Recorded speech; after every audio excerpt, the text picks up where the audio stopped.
Hi! Kamusta ka mo tanan? Ang ngalan ko si Adrian, mastoryahanay naman kita pagti sa pahamot. Ini nga pahamot nga luyag ko istorya sa inyo subong tawag siya Eros Flame for Men. Iyan siya ni Versace. Panlalaki ni siya, pero kung luyag mo siya suksukon, bahala ka pag gusto ka.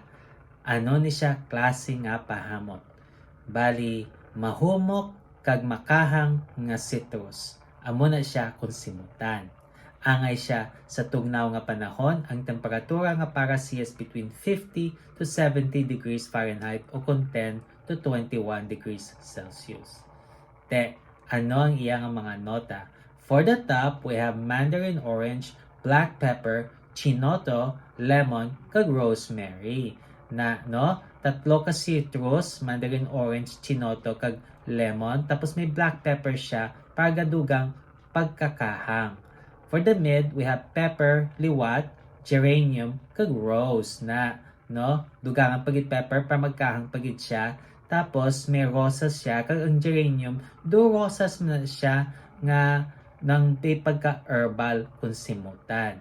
Kag for the base, we have vanilla, tonka bean, sandalwood, Texas cedar, patchouli, kag oak moss. Na may vanilla siya, gahatag siya nga pagkahumok. Tapos, ang tonka bean, doamon man simutan, ang isla upod sing vanilla. Kag may oak moss siya, para may pagkapait nga kahoy, na dugang sing sandalwood kag Texas cedar, nga makahoy man kung simutan.